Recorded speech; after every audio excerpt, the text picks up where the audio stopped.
바다는 달빛을 삼킨다는 뜻의 해월, 하예.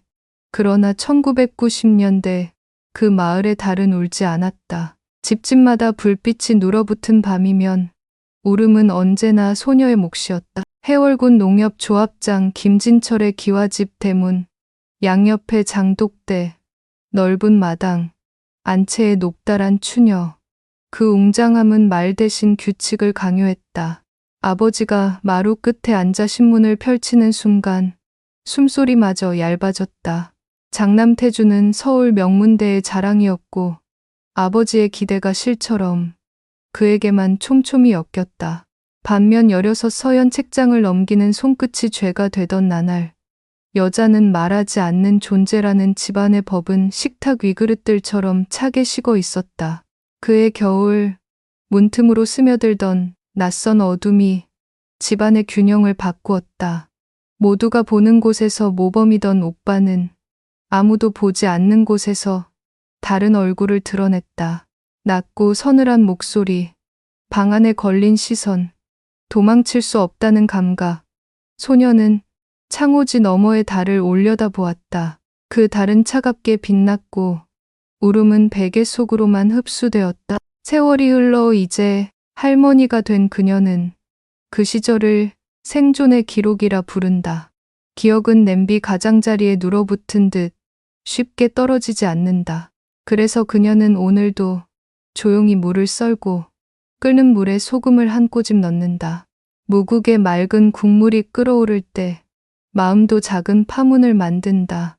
숨을 들이쉬고 네, 멈추고 네, 내쉬고 여서. 그 호흡은 당시에는 몰랐던 자기연민의 연습이자 늦게 배운 자기보호의 기술이다. 어머니가 외면으로 버텨냈던 침묵의 벽을 이제 그녀는 조리와 호흡으로 천천히 해체한다. 늙어간다는 것은 과거를 더 선명한 자막으로 보게 되는 일이다. 아버지의 권위 뒤에 숨었던 두려움, 어머니의 침묵에 배어있던 생존의 언어, 칭찬과 기대가 한 몸이었던 장남. 그 관계망의 한가운데서 소녀였던 그녀는 작아지며 버텼다. 그리고 그 작아짐, 이훗날 자신과 아이를 지키는 방식이 되었다는 사실을 노년의 눈으로 비로소 이해한다. 지금의 그녀는 말한다. 그때 나에게 가장 필요했던 건 벌이 아니라 꾸짖음이 아니라 질문이었다. 그래서 그녀는 유년의 집을 떠난 이야기, 이름을 바꾸고 다시 뿌리내린 이야기, 그리고 언젠가 카메라 앞에 앉아 자신의 언어로 침묵을 푸는 이야기까지 천천히, 그러나 끝까지 들려주려 한다. 이 서사는 웅대한 비밀보다 작은 생활의 기술들, 국을 끓이고 잠깐 걸으며 메모에 마음의 온도를 적는 일로 이어질 것이다. 그것이 그녀가 찾아낸 늦은 구원의 형태이기 때문이다. 봄비가 그치고 난 아침, 마당에 핀 매화 향기는 오래된 기억의 자물쇠를 풀어놓는다. 그녀는 여전히 무심한 듯 칼질을 이어가지만 손끝에는 그때의 떨림이 남아있다. 아버지의 발자국 소리만 들어도 식탁 위 수저가 굳어버리던 날들, 오빠의 웃음 뒤에 감춰진 단호한 명령어들. 그러나 지금 부엌에서 들려오는 건 국물이 보글보글 끓는 소리, 그리고 창문 너머 이웃 아이들의 웃음이다. 세상은 변했고 그녀도 변했다. 젊은 날에는 말하지 못했던 문장들을 이제 노트에 적는다. 나는 잘못하지 않았다. 내가 살아남은 건 우연이 아니라 힘이었다. 한 줄, 또 한 줄 먹을 담은 글씨처럼 굵직하게 그녀는 글을 쓰며 숨을 쉰다. 숨을 쉬며 글을 쓴다.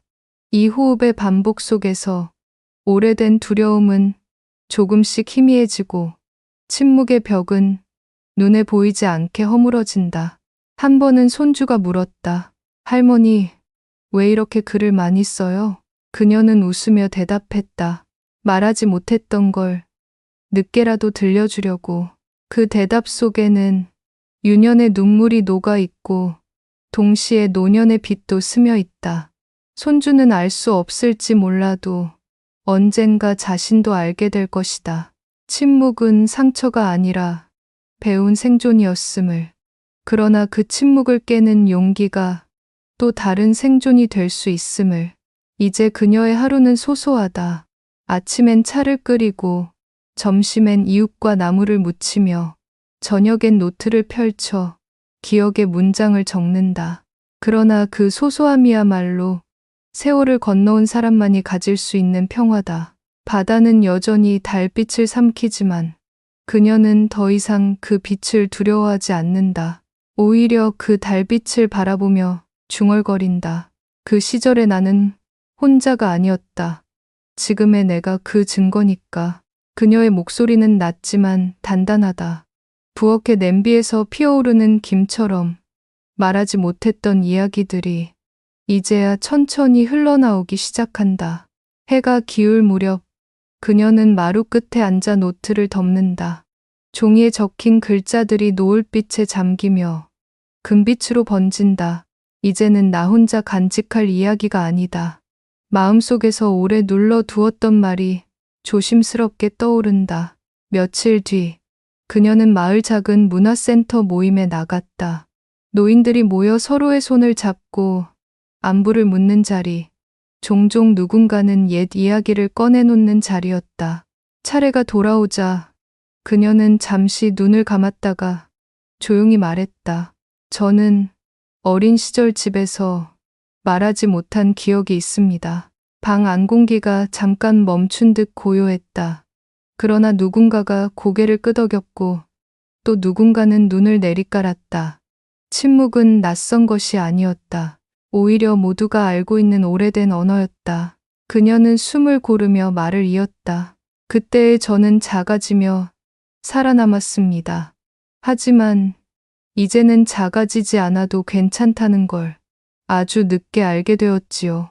그날 집으로 돌아오는 길, 바람이 매화 꽃잎을 흩날렸다. 그녀는 속으로 중얼거렸다. 나는 이제 나의 언어를 가졌다. 그 언어는 거창하지 않았다. 국을 끓이고, 나무를 묻히고, 노트에 글씨를 쓰는 작은 동작들이었다. 그러나 그것만으로도 삶은 달라졌다. 밤이 되어 부엌 창문에 비친 달빛을 바라보았다. 예전처럼 차갑지 않았다. 오히려 따스하게 그녀의 어깨를 감싸는 듯했다. 손주는 그 옆에서 그림을 그리고 있었고 그녀는 웃으며 말했다. 너도 기억해라. 어떤 어둠 속에서도 달은 사라지지 않는다는 걸. 그리고 마음속에서 하나의 다짐이 자리 잡았다. 언젠가 카메라 앞에 앉아 침묵 대신 자기 목소리로 기록을 남기겠다는 다짐. 그것은 단순히 개인의 고백이 아니라 같은 길을 지나온 수많은 이들에게 전할 작은 등불이 될 것이다. 며칠 뒤 손주의 도움으로 작은 카메라가 식탁 위에 놓였다. 화면 속에 비친 노년의 얼굴주름 사이로 스며든 세월. 그러나 눈빛은 여전히 선명했다. 그녀는 한참을 망설이다가 마치 오래된 자물쇠를 여는 듯 천천히 입을 열었다. 내 이름은 서연입니다. 6살 무렵. 집의 규칙은 늘 무거운 돌처럼 내려앉아 있었어요. 아버지는 권위였고, 어머니는 침묵이었고, 오빠는 기대의 그림자였죠. 그 틈에서 저는 늘 작아지며 버텼습니다. 카메라 렌즈는 흔들림 없이 그녀의 말을 담았다. 그 시절엔 잘못이 제 몫이라 믿었어요. 하지만 지금은 압니다. 그건 제 잘못이 아니었어요. 내가 살아남은 건 단지 운이 아니라 힘이었습니다. 아이스를 목소리는 낮지만 분명했고 눈에는 눈물이 맺혔다. 그러나 이번 눈물은 부끄러움이 아니라 해방의 증거였다. 잠시 침묵이 흐른 뒤 그녀는 웃었다. 늦었지만 이제는 말할 수 있습니다. 저는 울음으로만 존재하지 않았다는 걸. 제 안에는 살아내려는 힘이 있었고 지금의 저는 그 힘으로 여기까지 왔습니다. 손주는 카메라 뒤에서 조용히 고개를 끄덕였다. 할머니의 말이 자신을 향한 유언 같으면서도 동시에 삶의 안내서처럼 느껴졌다. 영상을 마치며 그녀는 이렇게 덧붙였다. 혹시 나와 같은 침묵 속에 있는 이가 있다면 꼭 기억하세요. 벌이 아니라 손, 꾸짖음이 아니라 질문이 필요하다는 것을, 그리고 우리는 늦게라도 자기 언어를 찾을 수 있다는 것을. 카메라 불빛이 꺼지고 방 안은 다시 조용해졌다. 그러나 그녀의 마음속에는 더 이상 침묵이 자리하지 않았다. 오히려 작은 등불이 켜진 듯 오래된 어둠을 밝히고 있었다. 영상은 손주의 손에 의해 인터넷에 올려졌다. 처음에는 조회수가 몇십에 불과했지만 이내 댓글들이 하나둘 달리기 시작했다. 저도 어릴 적 그랬어요. 이제야 누군가 제 마음을 대신 말해주는 것 같네요. 할머니, 용기 내주셔서 감사합니다. 저도 제 이야기를 꺼내보고 싶어요. 짧은 문장들이었지만 그녀는 화면 앞에서 오래도록 그 글들을 바라보았다. 마음속 깊은 곳이 서서히 풀리며 지난 수십 년간 자신을 가뒀던 침묵의 벽이 조금 더 허물어지는 걸 느꼈다. 며칠 뒤 문화센터에서 그녀를 다시 만난 사람들은 말했다. 영상 봤어요. 저도 말 못한 이야기가 있어요. 우리가 함께 모여 이야기 나누면 어떨까요? 그 제안에 그녀는 잠시 눈을 감았다가 고개를 끄덕였다.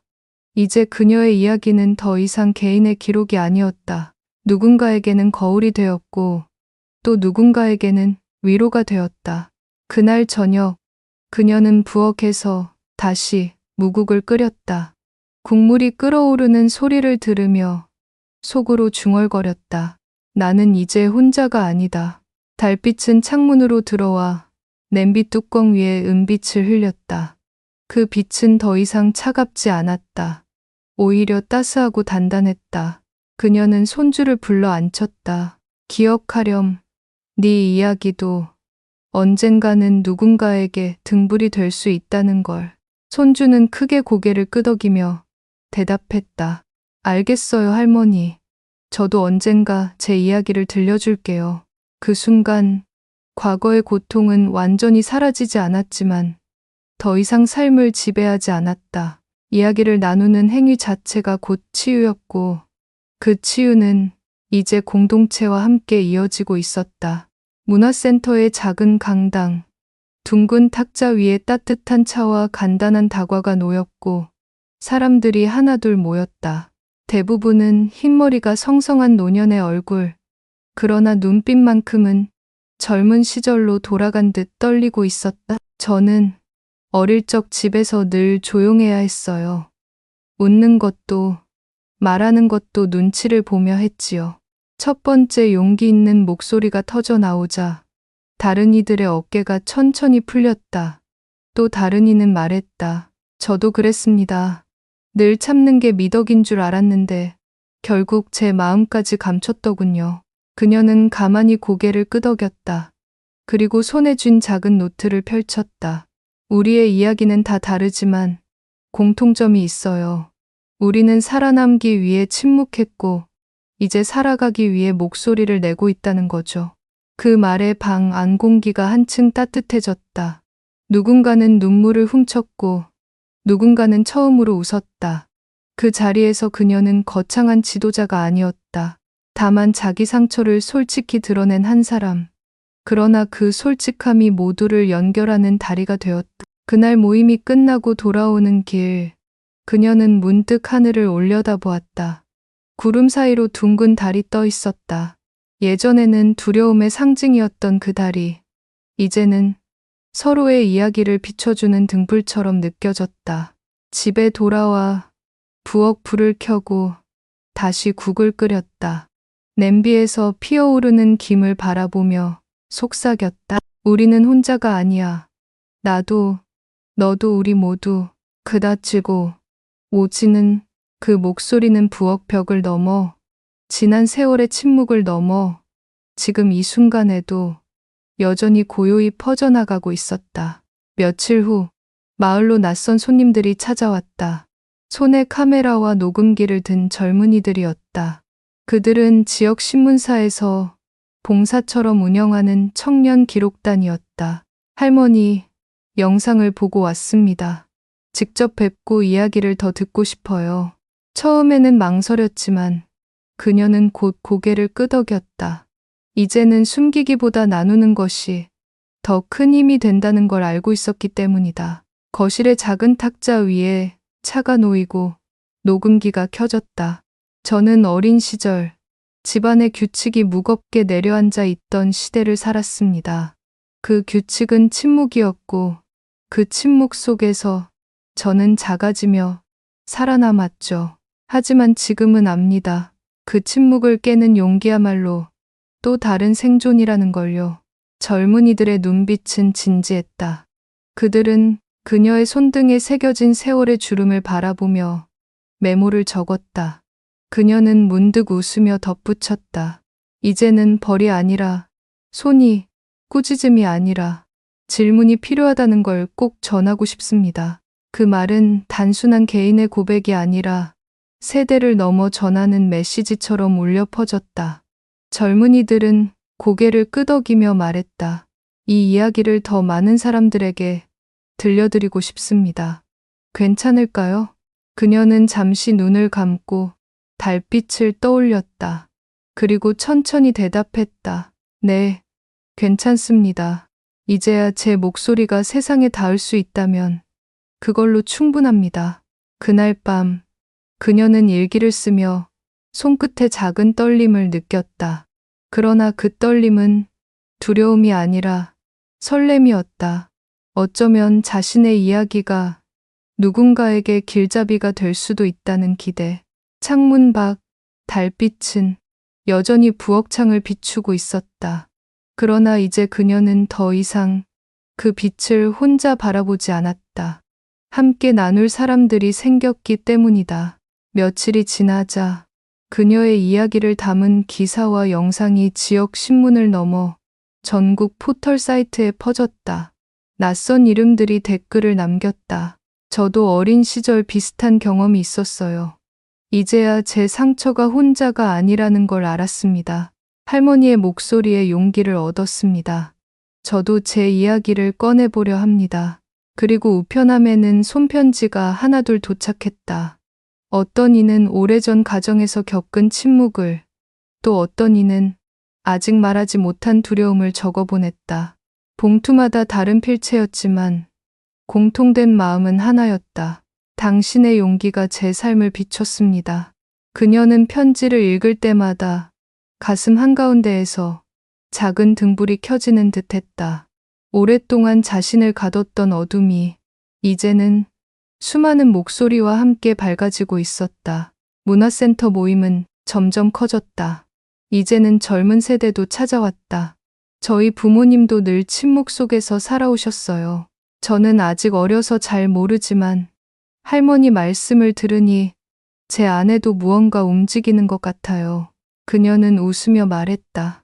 이제 우리 모두가 서로의 질문이 되고 서로의 손이 되면 됩니다. 그날 밤 그녀는 부엌창을 열었다. 봄바람이 들어오고 하늘에는 둥근 달이 걸려 있었다. 예전처럼 차갑지 않고 오히려 수많은 편지와 목소리가 뒤엉켜 만든 따뜻한 빛 같았다. 그녀는 중얼거렸다. 달은 늘 그 자리에 있었지. 다만 내가 이제야 그 빛을 받아들인 거야. 그리고 조용히 노트에 한 줄을 적었다. 침묵은 끝났고 이야기는 시작되었다. 어느 날 그녀는 뜻밖의 초대를 받았다. 시청에서 열리는 지역 공동체 포럼이었다. 주제는 침묵을 넘어 우리의 목소리였고 관계자는 정중히 말했다. 할머니의 이야기가 많은 사람들에게 힘이 되었습니다. 무대 위에서 직접 들려주시면 어떨까요? 처음엔 망설였다. 마을 문화센터처럼 작은 공간도 떨렸는데 큰 강당은 더 벅찰 것 같았다. 그러나 곧 그녀는 마음을 다잡았다. 내 이야기가 누군가에게 손이 될 수 있다면 나는 괜찮습니다. 포럼 당일 강당은 사람들로 가득했다. 노년의 얼굴도 청년의 얼굴도 어린아이의 얼굴도 있었다. 그녀가 연단에 서자 조용한 박수가 울렸다. 손에 든 원고는 떨렸지만 목소리는 흔들리지 않았다. 저는 어린 시절 늘 작아지며 살아야 했습니다. 하지만 이제 알았습니다. 침묵은 상처가 아니라 배운 생존이었고 그 침묵을 깨는 용기가 또 다른 생존이 된다는 것을. 잠시 말을 멈추자 객석 여기저기서 눈물이 빛났다. 그녀는 이어서 말했다. 우리가 서로의 이야기를 들어주는 것, 그것이 벌보다 크고 꾸짖음보다 따뜻한 힘이 될 겁니다. 말을 마치자 강당은 조용히 술렁였다. 누군가는 손을 꼭 잡고 있었고 누군가는 눈시울을 닫고 있었다. 그 순간 그녀는 자신이 거창한 영웅이 아니라는 걸 알았다. 다만 한 사람의 작은 목소리가 수많은 이들의 공명과 만나 거대한 울림을 만들어내고 있었다. 집으로 돌아오는 길, 그녀는 하늘을 올려다보았다. 강당의 조명 대신 봄밤 달빛이 은은히 내려앉았다. 달은 여전히 그 자리에 있었고 이제는 수많은 사람의 마음을 함께 비추고 있었다. 그녀는 속으로 중얼거렸다. 내 이야기는 끝이 아니라 시작이구나. 포럼이 끝난 뒤에도 그녀의 삶은 크게 달라지지 않았다. 여전히 새벽에 일어나 물을 썰고 맑은 국을 끓였으며 손주와 함께 마당에 핀 꽃을 바라보았다. 그러나 달라진 것이 하나 있었다. 그녀의 이야기는 더 이상 집 안에만 머물지 않았다. 이웃들은 종종 다가와 말했다. 영상 잘 봤습니다. 저도 힘을 얻었어요. 젊은 사람들은 그녀에게 편지를 보내거나 찾아와 물었다. 할머니, 저는 제 이야기를 어떻게 꺼내야 할까요? 그녀는 언제나 같은 대답을 했다. 천천히, 그러나 끝까지. 침묵을 깨는 건 속도가 아니라 용기니까요. 밤이면 그녀는 여전히 창문을 열어 달빛을 바라보았다. 그러나 이제 그 달빛은 과거의 두려움이 아니라 이어지는 목소리들의 상징처럼 느껴졌다. 마치 자신이 걸어온 길이 수많은 이들의 길과 이어져 하나의 빗줄기를 이루는 것처럼. 손주는 그 옆에서 자라는 나무를 가리키며 말했다. 할머니, 이 나무가 커지면 우리 집 그늘이 더 시원해질 거예요. 그녀는 미소 지으며 대답했다. 그래, 우리 이야기도 그렇게 될 거야. 언젠가 너희에게 그늘이 되어줄 거야. 그녀는 더 이상 침묵 속의 소녀가 아니었다. 이제 그녀는 자기 이야기를 가진 사람, 그리고 다른 이들의 이야기에 귀 기울이는 사람이었다. 그리고 노트 마지막 장에 이렇게 적었다. 나는 작아졌지만 꺾이지 않았다. 나는 늦었지만 내 목소리를 찾았다. 이 목소리는 이제 나만의 것이 아니다. 창밖으로 달빛이 흘렀다. 그것은 마치 세상을 건너 누군가에게 닿는 편지처럼 조용하지만 단단하게 번져가고 있었다.